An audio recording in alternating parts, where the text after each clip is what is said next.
안녕하십니까. 직업상담사 1급 실기 기출보건문제 풀이 들어갑니다. 이번 시간에 사례형 문제의 검사도구 문제 중에서 5번 기술 확신 촉도부터 들어가도록 하겠습니다. 제가 앞에서 말씀드린 대로 1번부터 4번까지가 최근에 계속 나오고 있고요. 5번의 기술 확신 촉도와 그 다음에 성격 유형 지표 MBTI로 많이 알고 계시는 건데, 이 두 가지는 보시다시피 2013년도까지 나오고 그 뒤로 안 나왔지만 또 나올 수 있으니까 우리들이 공부는 해놔야 되겠죠. 여기까지 해서 이제 1번이 끝나게 됩니다. 1번이 끝나게 되는데 내용은 MBTI가 좀 많습니다. MBTI에 대한 부분까지 해서 이번 시간에 마무리 짓도록 하겠습니다. 자, 기술 확신 촉도입니다. SCI라고 하죠. 기술 확신 촉도는 여기 보면 홀랜드 이론이 나오네요. 그리고 여기에 배츠가 나옵니다. 배츠는 해케트와 같이 자기 효능감 이론의 학자입니다. 자기 효능감 이론의 학자가 배츠입니다. 자, 기술 확신 촉도는 홀랜드 이론을 기초로, 그러면 홀랜드에 6가지 그 흥미 유형이 들어가 있겠네요. 자, 배츠 등에 의해서 개발된 겁니다. 자, 의미와 목적을 먼저 합니다. 자, 스트롱 흥미 검사와 함께 사용되도록 개발된 기술 확신 촉도는, 우리가 이제 1번에서 스트롱 흥미 촉도 검사 봤잖아요. 여기서 홀랜드 유형이 있었습니다. 홀랜드에 6가지 유형이 있었어요. 그 유형을 이야기하는 겁니다. 나오네요. 홀랜드의 6가지 일반 직업 분류 GOT에 따라 일을 잘 해낼 수 있는 능력에 대한 자신의 확신감, 우리가 confidence라고 하거든요. 여기 있습니다. confidence. 그래서 그 원서의 그 프로파일 용지를 보면 confidence라고 되어 있고 밑에 interest라고 되어 있습니다. 자, 능력에 대한 자신의 확신감의 수준과 흥미 나오죠. 그러니까 확신감의 수준이 위쪽에 들어가고 흥미가 바로 아래쪽에 들어가거든요. 그래서 여기가 confidence가 되고 여기가 interest가 됩니다. 이게 확신감, 이게 바로 흥미, 이렇게 정리할 수 있겠습니다. 이걸 측정한다 라고 하는 겁니다. 자, 다시 기술 확신 촉도는 홀랜드 6가지 일반 직업 분류 GOT에 따라서 일을 잘 해낼 수 있는 능력, 그러니까 내가 이 일은 잘할 수 있다, 뭐 예를 들어서 사회형이다, S다, 그러면 내가 이걸 잘할 수 있다라고 하는 어떤 확신감이 있을 거 아닙니까? 그 부분이 이제 만약에 높다면 이 위에 이제 점수가 있겠죠. 이제 상당히 긴 막대가 그려질 것이고, 자, 그 다음에 거기에 또 흥미까지 느끼고 있다면 이거 흥미도 거의 비슷하게 2가지가 높게 나타날 수 있겠죠. 그런데 확신은 높지만 흥미가 낮을 수도 있고요. 흥미가 있지만 확신이 적을 수도 있어요. 그런 경우도 있습니다. 이 2가지가 다 낮을 수도 있고요. 자, 그 뒤에 나오니까 스트롱 흥미 검사에서 나타난 3코드를 고려해서 내담자에게 직업 분야에 대한 정보를 제공한다. 뭐 3코드는 아시죠? 3가지의 뭐 우리가 S, E, A 이렇게 3코드가 있다라고 한다면 3코드를 고려해서 내담자 직업 분야에 대한 정보도 제공해 주면 좋겠죠. 자, 기술 확신 촉도의 의미 목적 아시겠죠? 여기에서 뭐 GOT라는 단어, 확신감이라는 단어, 흥미라는 단어, 이런 것들이 좀 들어가면 좋겠습니다. 자, 촉도입니다. 촉도는 생각보다 조금 단순해요. 기술 확신 촉도는 스트롱 흥미 검사의 6개 촉도와 같은 내용으로 구성되어 있습니다. 이 6가지 촉도가 6개의 유형을 말합니다. 6가지 흥미 유형을 이야기한다라고 보시면 됩니다. 자, 그리고 각 촉도에 10개의 문항이 있기 때문에 60문항이 되겠죠. 60문항이고 리커트식 5점 촉도로 구성되어 있습니다. 매우 높은 수준의 확신이면 5점이 되고요. 낮은 수준의 확신이면 1점이다. 자, 기술 확신 촉도니까 5점일수록 확신이 높다라고 할 수 있습니다. 5점일수록 확신이 높다, 이렇게 정리를 하시면 되겠죠. 자, 6개 촉도에 각 10문항이니까 60문항이 있다는 것도 숫자 좀 알아 놓으시고요. 제가 촉도를 잘 써야 된다라고 말씀드렸습니다. 자, 해석 과정입니다. 기술 확신 촉도의 결과는 기술 확신 주제 코드를 나타내며, 뭐 우리가 이제 기술 확신 주제 코드가 앞에서 제가 confidence라고 했잖아요. 그걸 이야기하는 겁니다. confidence라고 했죠. 기술 확신 주제, 이 확신이라는 단어가 힌트예요. 코드를 나타내고 그 다음에 개인이 가장 자신 있게 성과를 낼 수 있는 기술 영역을 알려줄 수 있습니다. 아무래도 기술에 대한 확신감이 있다면 자신 있게 성과를 낼 수 있는 기술 영역을 우리가 거기에 대해서 상담을 통해서 알려줄 수 있겠죠. 자, 그 다음에 두 번째는 스트롱 흥미 검사 결과와 기술 확신 결과를 비교 분석을 합니다. 제가 앞에서 말씀드렸던 대로 컨피던스와 그 다음에 인터레스트가 이게 들어간다 이 말이죠. 해석하는 것이 효과적인데 기술 확신 주제 코드는 흥미 주제 코드 위에 나타난다라고 했어요. 그래서 여기가 컨피던스고 여기가 인터레스트다 이렇게 정리할 수 있겠습니다. 자, 기술 확신과 흥미와의 비교를 통해 이 두 가지를 비교한다 이거예요. 개인이 만족하는 직업이나 교육이나 여가 등을 선택하는데 도움을 줄 수 있겠습니다. 자, 이해되시죠? 생각보다 어렵진 않아요. 그래서 스트롱 흥미 검사에서 나온 결과와 그 다음에 기술 확신 여기 척도에서 나온 결과를 비교 분석해서 기술 확신 주제 코드를 흥미 주제 코드 위쪽에다가 기술한다라고 하는 겁니다. 결과 해석은 다음과 같다. 기술 확신 주제 코드와 끊어요. 흥미 주제 코드가 모두 높다라고 했어요. 제가 앞에서 그랬죠. 모두 높을 수도 있고 모두 낮을 수도 있고 하나만 높을 수도 있다라고 했잖아요. 그러면 우리가 이 사람이 흥미를 느끼거나 아니면 그 확신이 있는 것들 그런 것들이 결과로 떴다. 높은 점수를 떴다라고 한다면 우리가 상담에서 이것을 활용할 수 있겠고, 자, 만약에 둘 다 낮을 수도 있잖아요. 그럼 둘 다 낮은 경우에는 확신도 부족하고 또 흥미도 없다라고 하는 거니까 우선순위에서 배제하면 되는 거잖아요. 그렇죠? 우선순위에서 배제하면 되는 거다. 자, 여기 보면 확신감과 흥미가 모두 높은 영역은 가장 우선적으로 탐색해 볼 만한 좋은 진로 영역이라 할 수 있습니다. 이해되시죠? 확신도 높고 흥미도 높으니까. 첫 번째 케이스는 그거고요. 그 다음에 두 번째 케이스는 둘 중에 하나가 높은 거예요. 기술 확신 주제 테마 코드와 흥미 주제 코드 중 하나라도 높은 경우 이거죠. 자, 확신감이 흥미보다 높을 수도 있고 그 다음에 흥미가 확신감보다 높을 수 있잖아요. 이러면 이제 상담에서 활용할 수 있을 것이다. 자, 위에 두 가지 영역이 내담자의 진로 탐색의 방향이 될 수 있다라고 했어요. 이 두 가지 영역이 뭐겠어요? 기억과 니은을 말하는 겁니다. 기억과 니은이 여기에 들어가는 거예요. 그래서 기억의 결과가 나오든 니은의 결과가 나오든 간에 진로 탐색의 방향을 찾아볼 수 있고 이와 같은 결과는 상담에 활용이 가능하고 흥미와 확신감이 더 개발될 수 있는지를 내담자와 함께 탐색할 필요가 있다라고 해요. 그러니까 뭐 예를 들어 흥미가 좀 낮다면 확신은 있지만 흥미가 낮다면 거기에 대해서 흥미를 좀 더 개발시킬 수 있나 아니면 확신이 조금 낮다면 확신이 더 개발될 수 있는 건지 이런 것들을 내담자와 함께 탐색해 볼 필요는 있습니다.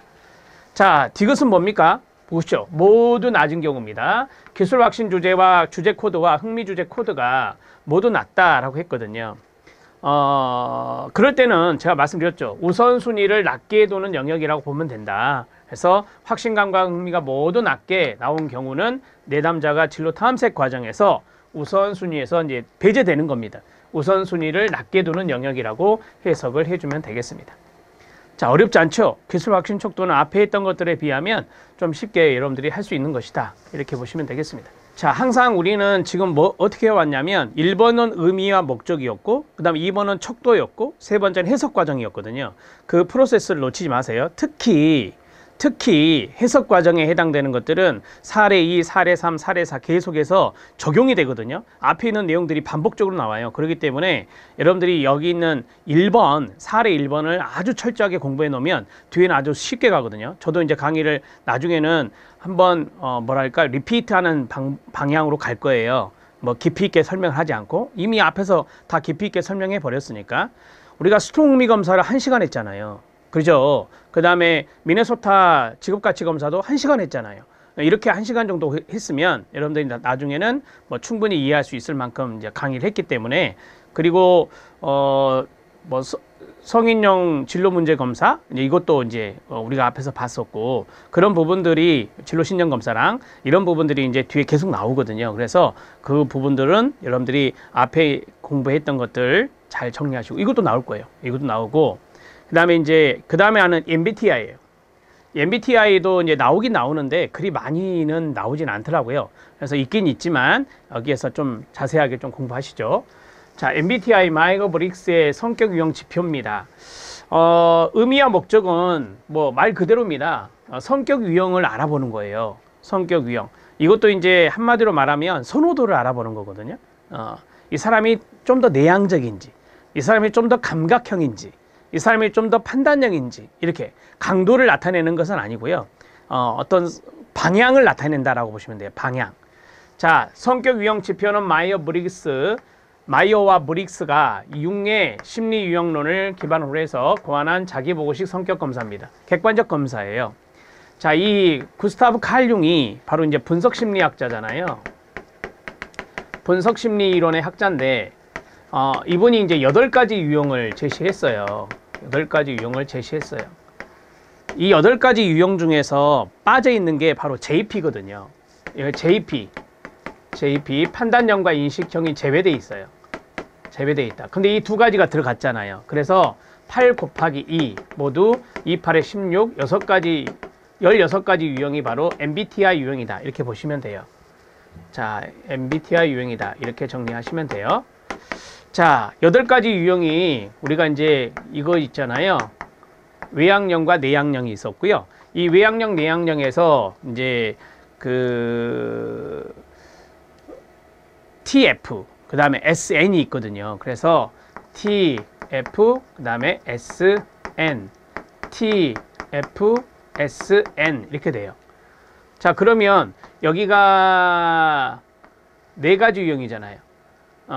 4가지 유형이고, 그 다음에 이게 2가지 유형이니까 2 곱하기 8 이렇게 되는 거예요.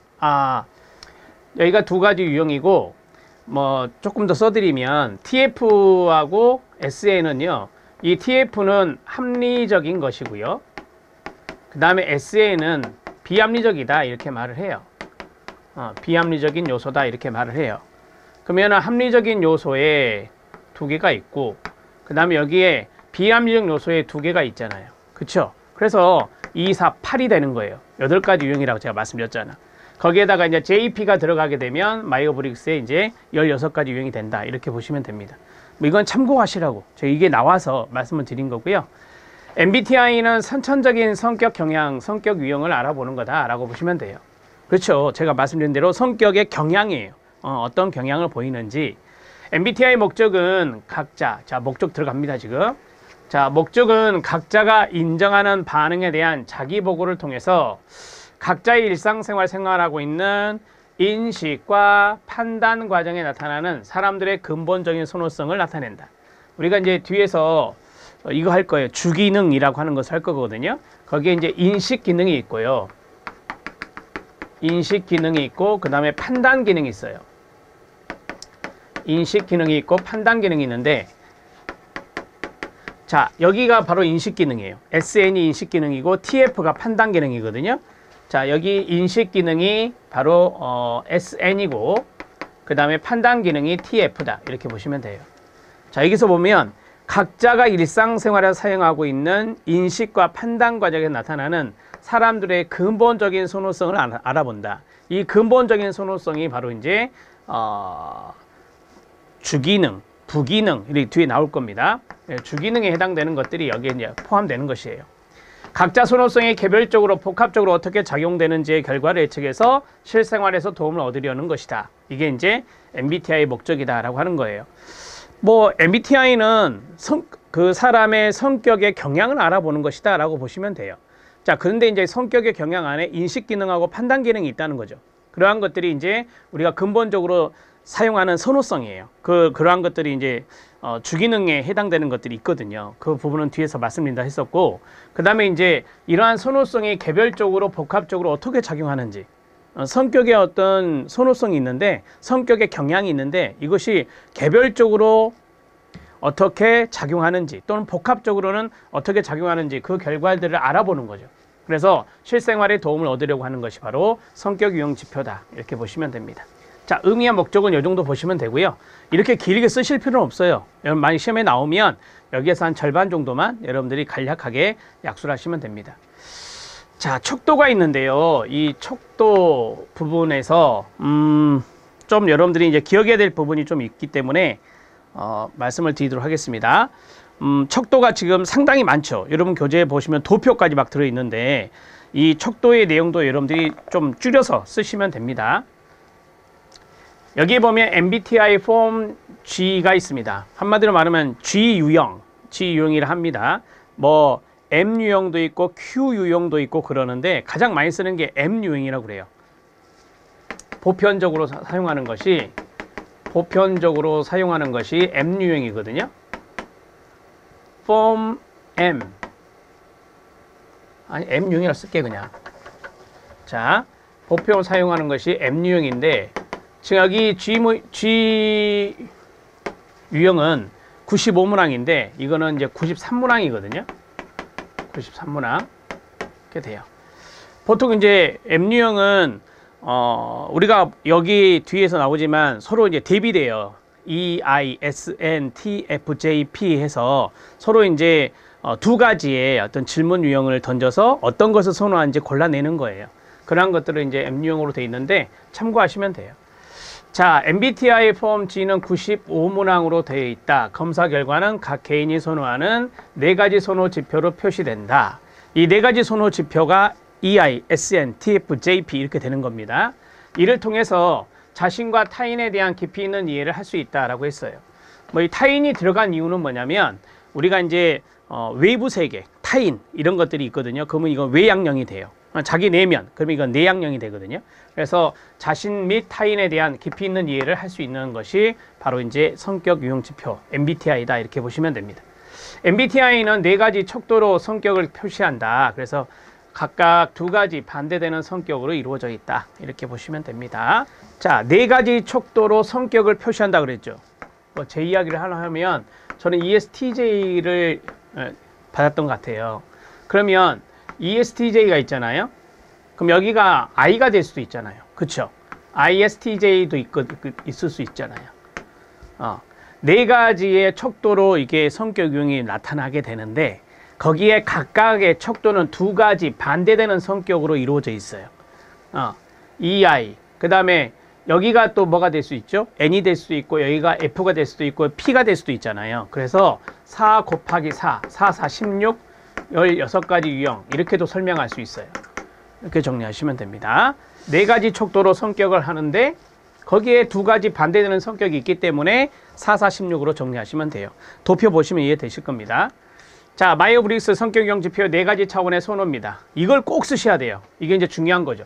척도에서 이게 제일 중요한 겁니다. 첫 번째가 세상에 대한 일반적인 태도라고 하는데요. 이것은 이제 관심의 방향이라고 그래요.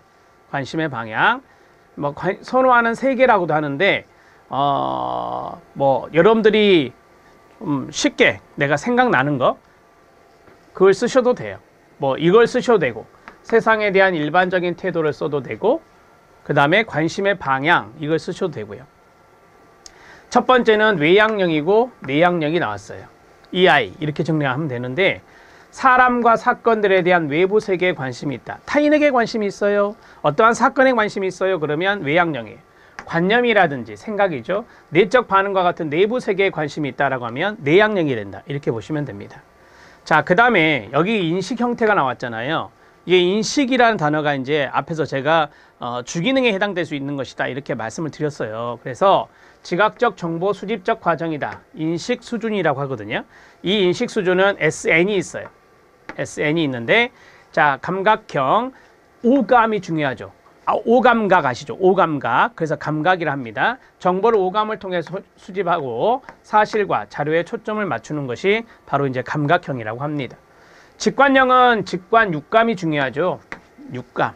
상담이 저 사람은 직감, 육감 이런 것들을 잘 활용해. 자, 직관을 거친 개연성이나 육감에 초점을 맞추는 것이 바로 직관형이 되겠습니다. 자, 그 다음에 세 번째가 정보 사정 스타일입니다. 이게 판단 기준이죠. 이것도 이제 주기능에 해당될 수 있다라고 했어요. 그러니까 4가지 척도 중에 가운데 2개가 바로 인식하고 판단 기능이거든요. 그래서 이 2가지가 이제 주기능 요소가 있어요. 자, 판단 기능은 사고형,과 감정형 이렇게 정리할 수 있습니다. 논리와 이성에 의거해서 정보를 사정하느냐, 그 다음에 개인의 가치에 따라 다른 사람에 대한 영향을 고려하면서 감정이니까 다른 사람에 대한 영향을 고려하면서 정보를 사정하느냐, 이게 이제 감정령이 됩니다. 한마디로 이성적이다, 논리적이다. 그러면 이제 이거 사고형이라고 하는 것이고요. 그 다음에 개인의 가치에 따라서 또는 감정에 따라서 다른 사람의 영향을 고려하면서 정보를 사정하게 된다, 판단하게 된다 그러면 감정령이 되는 겁니다. 자, 우리가 이제 마지막은 생활양식이라거든요. 의사결정 속도라고 돼요. 의사결정 속도, 생활양식이라는데 이제 판단형이 있고 지각형이 있어요. 판단형은 일을 종결하기 위해서 신속하고 확고한 의사결정을 하는 겁니다. 자, 그래서 상당히 뭐랄까요? 계획적인 거죠. 계획적이면서 체계적인 거예요. 그런 것들이 이제 우리가 판단형이다 이렇게 말을 하거든요. 그 다음에 지각형이다. 이 지각형이 바로 인식형이라고도 해요. P. 정보를 더 수집하기 위해서 의사결정을 미루는 거. 그러니까 심사숙고한다 하잖아요. 심사숙고한다. 그리고 이제 이 지각형, 인식형은요, 융통성이나 개방성이 있어요. 어떤 재량을 사용하는 것들이 있거든요. 융통성과 개방성이 있고 좀 즉흥적이에요. 자, 이거는 좀 계획적이라면 이건 좀 즉흥적이다라고 보시면 돼요. 그런 것들이 있다 이렇게 정리할 수 있습니다. 좀 간단하게 좀 설명해 드렸어요. 우리가 보통 성격 유형 지표에서 네 가지 차원이라 하는데 그 네 가지 차원이 일종의 촉도와도 관련성이 있거든요. 그래서 이 부분 네 가지 기억, 니은, 디귿, 리을 이 네 부분을 꼭 쓰셔야 됩니다. 이게 상당히 중요한 거라 만약에 시험 문제 나오면 이걸 안 쓰시면 좀 힘들어요. 물론 이제 해석 과정을 써라라고 한다면 아니겠죠. 해석 과정은 주기능, 부기능, 3차 기능, 열등 기능 이런 것들을 좀 이야기하는 것이고 여기에서는 이제 네 가지 차원의 선호, 촉도를 써야 된다라고 한다고 할 때는 이거를 써주셔야 된다. 자, 정리할게요. 외향형과 내향형은 세상에 대한 일반적인 태도, 관심의 방향이다. 그 다음에 인식의 형태, 지각적 정보 수집. 여기서 정보 수집이라는 단어가 좀 중요할 수 있어요. 어떠한 인식으로 정보를 수집하느냐라고 하는 거죠. 그래서 그게 이제 감각이냐 아니면 직관이냐. 자, 그 다음에 세 번째는 정보 사정 스타일. 우리가 정보 사정을 분석이라 하거든요. 그래서 이거는 판단 기능이라 해요. 판단 기준, 판단 기능. 이것은 이제 사고형과 감정형, TF라고 하죠. 그 다음에 의사결정의 속도나 생활 양식인데요. 의사결정의 속도가 빨라. 그러면 이거는 판단형 J가 되고요. 그 다음에 미룬다 하면은 이건 P, 지각형, 인식형이 된다라고 보시면 돼요. 그 다음에 생활 양식과 연관성이 있다라고 했어요. 상당히 계획적이고 체계적이다 그러면 이 사람은 J. 그 다음에 융통성이 있어. 좀 즉흥적이야. 그러면 이 사람은 지각형 P, 인식형 P가 되는 겁니다. 이 정도 설명해 드리면 아시겠죠? 자, 이제 도표가 나왔는데 이 도표는 이제 참고 자료로 이제 넣어 드린 거예요. 참고 자료 나왔는데 우리가 텍스트보다 이 도표를 머릿속에 넣으면은 좀 기억이 오래 가잖아요. 여기 보면 내향형이 있어요. 그 다음에 외향형이 있죠. 그 다음에 직관형이 있어요. 이거를 뒤에 n을 앞에 i를 하는 게 아니라 n을 대문자로 씁니다. 그 다음에 여기는 s예요. n을 대문자 쓰는 이유는 이것 때문이냐, 그렇죠? 그 다음에 여기 f가 있고요. 그 다음에 여기 t가 있고요. 여기가 p가 있고요. 여기가 j가 있어요. 이렇게. 자, 서로 하는 세계라고 했잖아요. 지금 여기 순서대로 돼 있거든요. 이렇게 순서대로 있어요. 자, 내면 세계면 i고요. 세상과 타인이면 e가 됩니다. 그 다음에 인식 형태라고 했었죠. 실제 너머로 인식한다. 이게 직관이에요. 자, 실제적인 인식이다. 그러면 이제 이것은 감각이 되는 거예요. 오감각. 오감각을 활용하는 거. 그 다음에 판단 기준이 여기 TF라고 그랬잖아요. TF. 근데 관계와 사람 위주. 아까 그랬잖아요. 어떤 사람들의 가치에 따라서 감정에 따라서 이런 관계적인 측면을 생각해서 분석하는 것이 감정형이고 사실과 진실 위주로 이성적이고 논리적으로 설명하는 것이 이제 정보를 분석하는 것이 사고형이다. 생활 양식이 마지막에 있었죠. 즉흥적인 것이 바로 P 인식이고 계획적인 것이 바로 J다. 이렇게 정리할 수 있습니다. 그래서 I, E, 그 다음에 N, S, 그 다음에 F, T, PJ. 저는 이렇게 외워요. EISNTFJP. 해보실래요? 시작. EISNTFJP. 이런 식으로 외우셔도 되고요. 자, 됐죠? 여기서 이제 우리가 제가 아까 썼던 것이 이거잖아요. ESTJ 이거잖아요. 그죠? 여기 가운데 있는 게 요거예요. 가운데 있는 게 이거예요.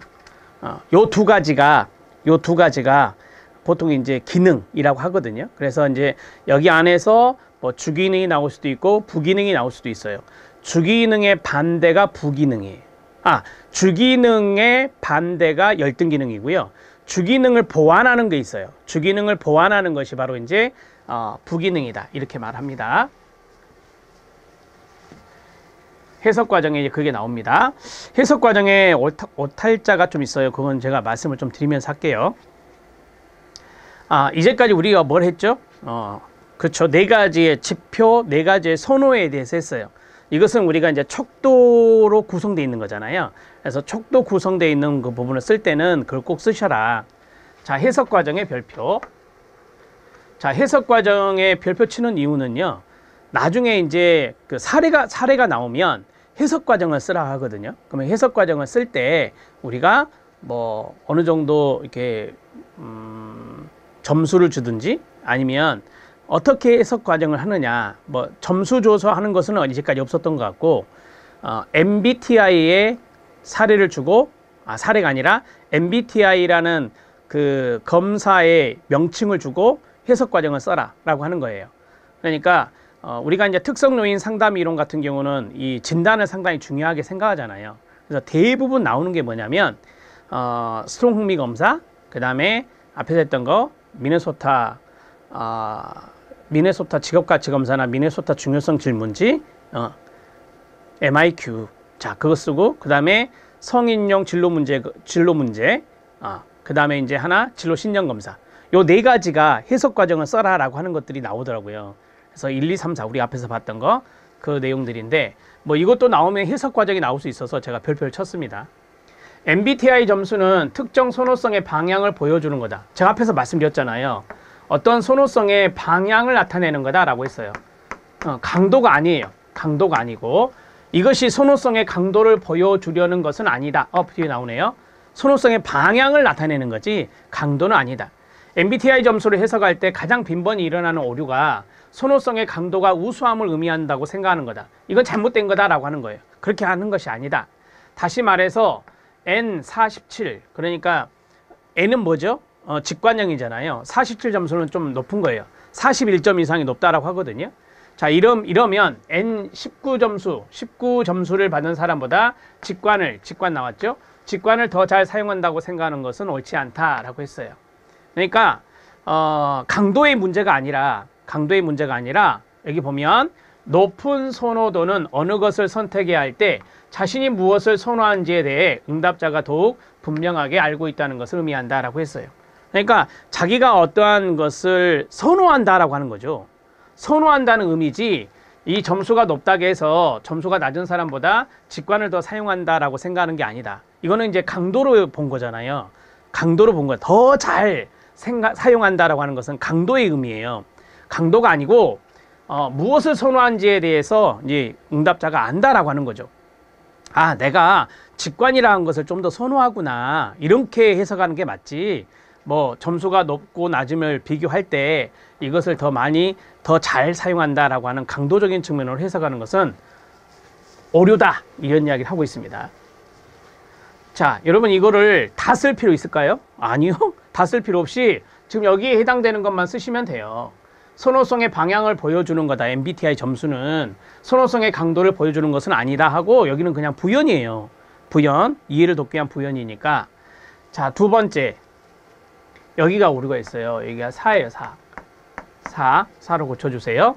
네 가지 척도마다, 제가 앞에서 그랬잖아요. 네 가지 척도마다 두 가지 경우가 존재한다라고 했어요. 그러니까 4 곱하기 4로 해야 되겠죠. 자, 4 곱하기 4, 4, 4, 16의 성격 유형이 있고, 유형은 각 경우를 나타내는 알파벳 한 글자씩을 따서 네 글자로 표시가 된다. 제가 아까 ESTJ 이렇게 말씀드렸던 거. 자, 여기 도표는 참고하세요. 자, 여기 보면 IE가 있고요. 여기에 이제 TF가 있어요.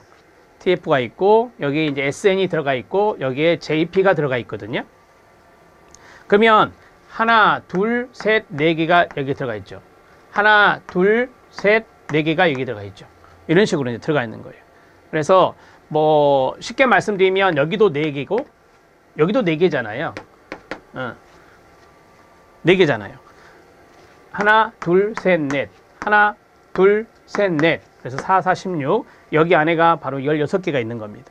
그래서 16가지의 성격 유형 지표가 나온다라고 보시면 됩니다. 이 도표는 참고하십시오. 이 도표는 여러분들이 답안을 작성하는 게 아닙니다.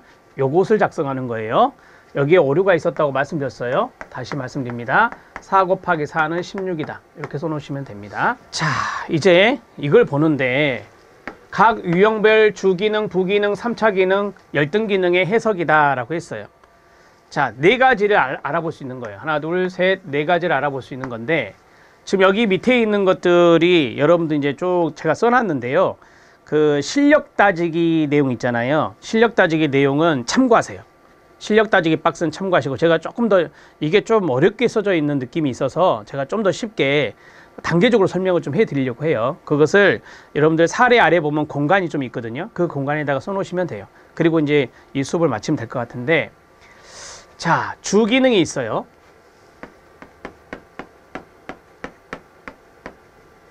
그 다음에 부기능이 있어요. 이 주기능의 반대가 열등기능이에요. 그 다음에 부기능의 반대가 3차 기능이에요. 이렇게 돼요. 그러니까 먼저 요 두 가지를 끄집어내면 요거는 쉬워지겠죠. 자, 대개 이제 주기능, 부기능이 두 가지 유형으로 나와요. 두 가지 유형으로 나와요. 뭐 예를 들어서 NI다 이렇게 나온다는 거죠. NI다. 또 예를 들어서 T이다 이렇게 나온다는 거죠. 그러면 한번 해보세요. 이게 뭐죠? 직관 맞죠? 직관 내향이죠. 내향 직관. 그 다음에 이거 뭐죠? 사고 외향 맞죠? 사고 외향. 자, 이렇게 해서 지금 사례 쓴 거 사례를 써드린 거예요. 이런 식으로 주기능과 부기능이 나와요. 그러면 열등기능 해보세요. 여기 뒤집어 보세요. 뒤집어 보면 돼요. n의 반대는 뭐죠? sn이니까 s가 되고 i의 반대는 e가 되겠죠. 이런 식으로 되는 거예요. 자, 그럼 여기는 뭐예요? t의 반대는 뭐죠? 그렇죠, f고 그 다음에 e의 반대는 i죠. 이게 뭐냐?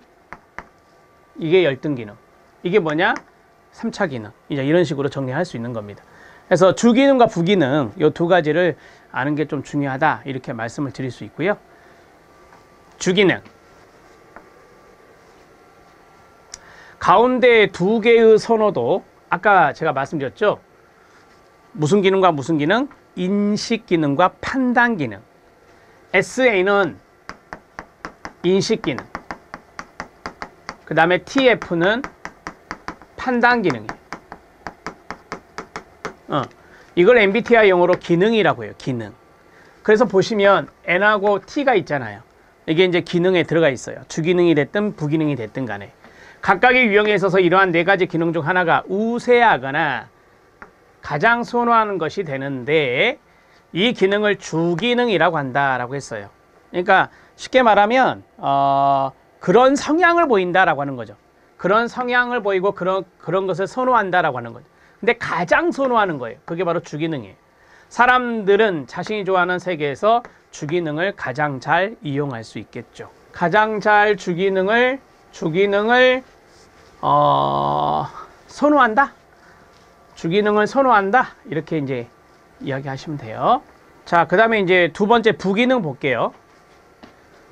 부기능은 우리가 이제 주를 보완하는 게 부잖아요.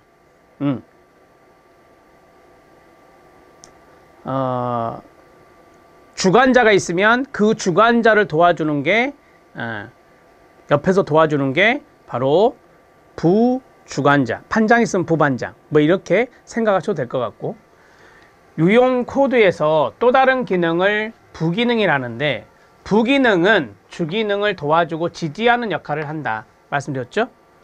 만약 주기능이 인식기능이라면 부기능은 반대로 판단기능이 된다라고 했어요. 제가 앞에서 써드렸잖아요. 그래서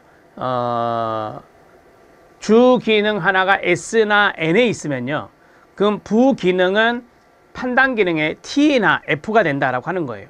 예, 그런 것이 부기능이 됩니다. 만약에 주기능이 T나 F면 그러면 부기능은 S나 N에서 나온다. 이렇게 생각하셔도 됩니다. 뒤에서 제가 사례를 좀 말씀을 드릴게요. 그러면 좀 쉬워지거든요. 3차 기능은 제가 그랬죠. 부기능 지표의 반대극을 말하고 열등 기능은 주기능 지표의 반대극 유형이다. 이렇게 해요. 스트레스 상황에서 나타나기 쉬운 모습이다. 그래서 평소에 자기 모습, 자기 성향과 다른 양상을 보이는 거죠. 그러니까 주기능의 반대니까 자기의 모습과는 다른 양상을 이야기하는 거예요. 그게 바로 열등 기능이다. 이렇게 말하는 거예요. 자, 여기까지 쓰시면 돼요. 자, 나중에 해석 과정 쓰라 하잖아요. 해석 과정 쓰라 하면 여기까지 쓰시면 돼요. 그 다음에 실력 따지기에 있는 거나 사례에 있는 거요. 이거 안 쓰셔도 되죠. 근데 모르겠어요. 만약에 MBTI에서 어떤 성격 유형 16가지 중에 하나를 딱 주고 어떤 그 사례를 주고 그 사례의 주기능과 부기능과 3차 기능과 열등 기능에 대해서 이제 해석해 봐라. 뭐 이런 식으로 아직까지 나오진 않았지만 우리가 이제까지 시험 문제 나온 것에 비하면 여기까지 쓰는 거예요. 여기까지 해석 과정은. 자, 말씀드렸어요. 자, 그 다음에 실력 따지기에 보면 주기능 S, 주기능 N, 주기능 T, 주기능 F가 있어요. 제가 그랬잖아요. SN이 인식 기능이고 TF가 판단 기능이라고. 이렇게 이제 말씀을 드렸죠. 그래서 주기능은 S, N, T, F 이렇게 정리할 수 있어요. 자, 이거는 그냥 참고하시고요. 이거는 뭐 하나하나 설명할 수가 없으니까 뒤에 있는 내용을 보시죠. 주기능과 부기능을 찾는 방법이 있는데 이게 조금 이제 여러분들이 이해하기 좀 어렵게 써져 있는 느낌이 들어요. 그래서 제가 좀 이따 다른 방법을 한번 설명을 해 드릴 건데 우선 이걸 한번 들으시죠. 판단 기능의 영향이다라고 했어요. 인식 기능과 판단 기능의 방향 찾는 방법인데요. 자, 우리가 이제 이 JP가 먼저 중요해요. JP가 먼저 중요하거든요. 그래서 생활 양식이 JP였잖아요. 이것은 인식 기능과 판단 기능의 방향, 내양, 외양을 부여한다라고 했어요. 이게 무슨 말인지 잘 모르시겠죠. 우리가 이제 J로 끝날 수도 있고 성격 유형이 P로 끝날 수도 있다라고 하는 거예요. 그래서 좀 쉽게 말씀을 드리면 만약에 J로 끝났어요. J로 끝나면 여기 있는 판단 기능 있잖아요. 좀 제가 이제 쉽게 이게 judgment예요. 판단이라는 단어잖아요. 이게 판단형이잖아요. 판단형. 그래서 판단 기능에 외양 E를 붙이는 거예요. 이렇게. 판단 기능이 TF였죠. 이렇게. 이해되시죠? 판단 기능에 E를 붙이는 거예요. 그 다음에 두 번째. 만약에 P로 끝날 수도 있죠. P가 뭐였어요, 여러분? perceive. 뭐예요? 지각형, 인식형이잖아요. 그러면 이거는 인식 기능에다가 E를 붙이는 거예요. 외양을 붙이는 거예요, 이렇게. 거기에 이제 외양, 내양을 부여하는데 여기에 외양을 이제 부여하는 거예요. 이게 공식이 공식. 자, 다시 J로 끝나면 판단 기능에다가 외양을 붙이고 P로 끝나게 되면 인식 기능에다가 외양을 붙이게 되는 거예요. 이게 첫 번째 1단계가 되는 거예요. 1단계. 자, J는 판단 기능과 관련이 있다. 그래서 같은 판단 기능, 여기 있네요. 그렇죠? E를 부여한다. 판단을 담당하는 T 또는 F 외양으로 쓴다. 그래서 TE나 FE가 있죠. 여기 있잖아요. TF가 있죠. 그래서 TE, FE 이렇게 쓴다 이거예요. 인식 기능은 반대로 내양을 부여한다라고 했어요. 만약에 J로 끝났을 때는 인식 기능에 I를 붙인다라고 하는 겁니다. 자, 그러면 TE 외양 사고, 그 다음에 NI 이런 것들을 얻게 된다라고 하는 거죠. 자, 지금 여기 TEFE가 있었잖아요. 그렇죠? 이게 지금 판단 기능이에요. 판단 기능인데 그러면은 인식 기능은 이거죠. 인식 기능은 SN이잖아요. 인식 기능 SN은 I를 부여한다 이거예요. I를. 그래서 SI, NI 이렇게 된다 이거죠. TEFE가 만약에 J로 끝났을 때 TEFE가 만들어질 거 아니에요. 그럴 때 이제 인식 기능에는 I를 붙인다라고 하는 겁니다. 이렇게 정리하실 수 있죠. 자, 그 다음에 2번. 여러분 교재에는 지금 3번으로 되어 있는데 거기를 2번으로 바꾸셔야 돼요. 2번으로 바꾸셔야 돼요. 외양 내양의 영향이다 라고 했어요. 방향을 통해서 주기능, 부기능을 찾는 방법이죠. 이게 2단계가 돼요. 이게 2단계가 돼요. 자, 만약에 성격 유형 지표에서 맨 앞에가 2가 있어요. 2가 있어요. 그러면 이게 이제 뭐가 되겠어요? 주기능이 된다라고 하는 거예요. 만약에 맨 앞에 I가 있어요. 그러면 이게 주기능이 된다 이거예요. 이런 식으로 정리할 수 있죠. 이게 2단계입니다. 2단계 작업. 그러니까 1단계는 J와 P로 이걸 보는 거고요. 생활 양식을 보는 거고요. 2단계는 맨 앞에 있는 ESTJ, ISTJ 할 때 이 E냐, I냐 이걸 보는 거예요. 이게 주기능이 되는 거죠. 에너지의 방향 이 I는 부여된 기능에 따라 주기능, 부기능을 결정한다라고 했어요. 만약에 ESTJ면 E가 주기능이 되고요. I면 부기능이 되겠죠.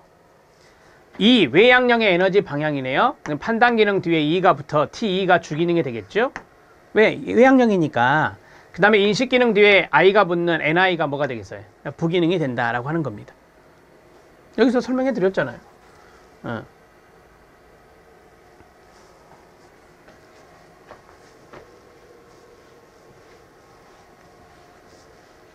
자, 1단계, 2단계 알아놓으세요.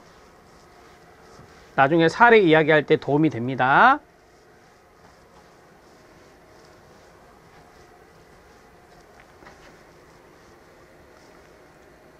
ESFJ가 나왔어요. 예, 사례죠, 이게. ESFJ형이 있어요. 이 주기능은 뭐냐? 감정이다 라고 하는 거예요. 자, 보세요. J로 끝났어요. J로 끝나면 요 녀석이에요, 요 녀석이에요. 이게 인식 기능이고요. 이게 판단 기능이라니까요. 그럼 당연히 이 녀석이죠. 이 녀석이 뭐가 돼요? 주기능이 되는 거예요. 오케이. 자, 그래서 주기능은 잘 보세요. 주기능은 TF 중에 있는데 J로 끝났으니까 앞에 보니까 이게 또 2예요. 그래서 주기능은 1단계에 봤을 때 F고 2단계에 봤을 때 외양령이네요. 그래서 주기능은 F2가 되는 거예요. 정확히 말하면 이렇게 써야죠. F2가 되는 거예요. 자, 감정이다. feeling. 그 이유는 J는 판단 기능과 관련이 있기 때문이고 같은 판단 기능에 E를 부여하고 판단을 담당하는 T 또는 E를 외양으로 간주하기 때문이다 라고 했어요. ESFJ 유형은 외양적이죠. 외부 세계를 다루죠. 왜요? 여기 있잖아요. E잖아요. 우선적으로 감정 기능을 사용하죠. 왜요? feeling이니까요. 자, 이 유형의 강점은 인간 중심의 가치를 사용하면서 외부 세계 일을 결정하는 데 있다라고 하는 겁니다. 감정이니까 인간 중심 개인의 가치를 사용하면서 이니까 외부 세계의 일을 결정하는 데 있다. 이게 이제 이 유형의 강점이라고 말할 수 있겠죠. 자, 그러면 부기능은 뭘까요? 자, 부기능은 이제 이게 부기능이 되는 거예요. S가. 그래서 이게 부기능이 돼요. 이게 주기능이면 이게 부기능이라고 말씀드렸잖아요. 이해됐죠? 오케이. 자, 그래서 S가 뭔데요? 감각이요. 자, 감각인데 지금 이 녀석이 E잖아요. 그래서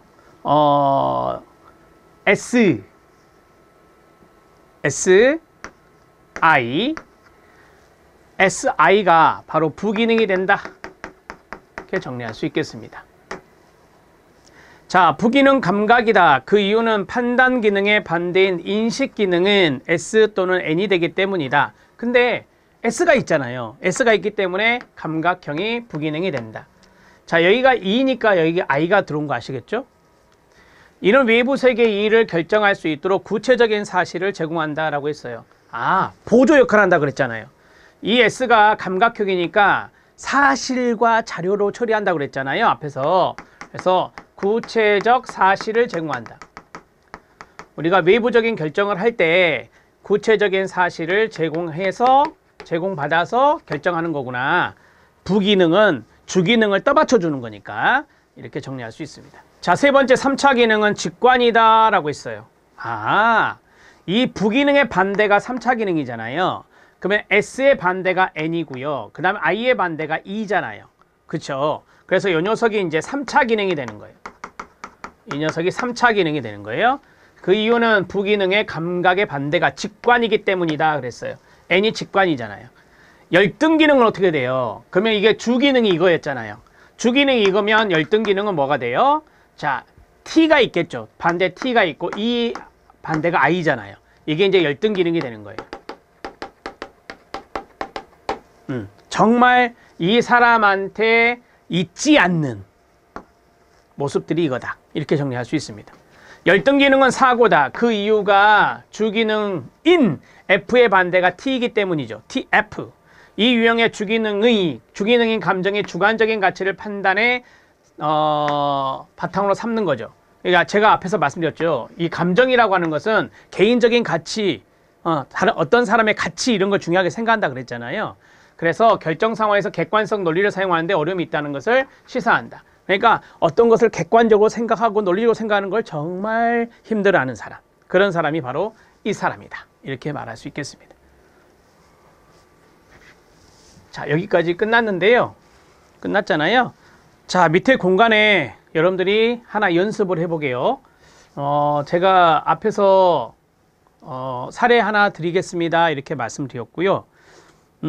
지금 우리가 ESFJ를 했잖아요. ESFJ는 J라고 하는 것이 이제 E가 붙잖아요. 그래서 맨 앞에 E가 있는데 이것과 다른 것도 있어요. 그래서 그걸 한번 연습해 보면 이제 확실히 이해가 되니까 INFP를 해보겠습니다. INFP가 있어요. 자, 보시면 이게 P잖아요. P면 인식형이잖아요. 그러면 여기에 E를 붙이는 거잖아요. 근데 앞에가 I가 있어요. 이런 것도 한번 연습을 해보게요.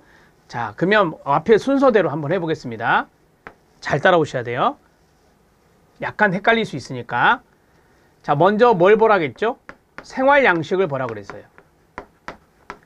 자, 생활 양식을 보는데 생활 양식이 J 또는 P잖아요. 그죠? 자, 보니까 P예요. 그러면 P면은 인식 기능이 중요한 거잖아요. 그쵸? 자, 인식 기능을 봐요. N이에요. 그러면 인식 기능이 N이니까 우리가 배웠던 대로 여기다가 E를 부여하는 거 이렇게. 이해되세요? 네. 만약에 여기가 E가 있죠. 그러면 이게 주기능이 되는 거예요. 그런데 I가 있어요. 그러면 두 번째 단계가 뭐였죠? 관심의 방향. 관심의 방향. 자, E 또는 I가 있을 거 아닙니까? 관심의 방향을 보니까 뭐예요? I예요. 그러면 I라고 돼 있으니까 이거는 안 맞잖아요. 그래서 이 녀석은 부기능이 되는 거예요, 바로. 이 녀석은 바로 부기능이 되는 거고, 자, 그러면 주기능은 뭐가 될까요? 주기능은요. 이게 I가 주기능이잖아요. 지금 I가 이 성격 유형에 나와 있으니까. 그러면 여기 E가 I로 바뀌고, 그쵸? 주기능은. 그 다음에 지금 여기가 N이잖아요. 그러면 N이면 보조 역할하는 게 바로 요 녀석이라겠단 말이에요. 그죠? 요 녀석하고 대비는 요걸 쓴다 그랬어요. 따라서 주기능은 FI가 되는 거예요. 이게 주기능이 돼요. 여기서 혼동하시면 안 돼. 자, 관심의 방향을 봤더니 I가예요. I. 그러면 I가 들어가야 돼요. I가 들어가는데 NI가 아니라 여기 F가 들어가야 된다는 거예요. 그 이유는 이게 주기능일 때 이 녀석이 보조 기능을 한다 그랬잖아요. 그래서 FINE 이렇게 정리할 수 있습니다. 이해되셨죠? 이 부분이 이제 좀 여러분들이 혼동할 수 있는 부분이에요. 그래서 조심하시고. 자, 그러면 이제 3차 기능은 쉽죠? 열등 기능도 쉽죠. 3차 기능의 반대는 뭐라고요? 3차 기능의 반대는 부기능이었어요. 부기능이 이거였어요. 그러면 이거 반대로 뒤집어 봐요. N의 반대가 뭐죠? S고요. E의 반대가 I예요. 이게 이제 3차 기능이 돼요. 반대가 부기능. 자, 열등 기능이 FI였죠. 그럼 FI를 반대로 뒤집어 봐요. TF잖아요. I 대신에 E를 쓰는 거죠. 이것은 주기능의 반대가 되는 거죠. 이게 주기능이었으니까. 이렇게 해서 정리할 수 있겠습니다. 간단하게 말씀드렸어요. 그러니까 우리가 앞에서 했던 ESFJ도, ESFJ는 좀 쉬워요. 그건 좀 쉽게 접근할 수 있는 건데, 자, 이 부분, 이런 내용들을 좀 알아놓으면, 이제 우리가 성격 유형 지표에 어떤 16가지 유형이 나오더라도 여러분들이 주기능, 부기능, 3차 기능, 열등 기능 아실 수 있겠습니다. 자, 여기까지 정리해 드렸습니다. 다음 시간에는 사례 2로 들어갑니다. 사례 2는 앞에서 했던 내용들이 반복적으로 나오니까 여러분들이 앞에 했던 내용들을 잘 공부하셨으면 뒤에는 좀 편하게 가실 거예요. 수고하셨습니다.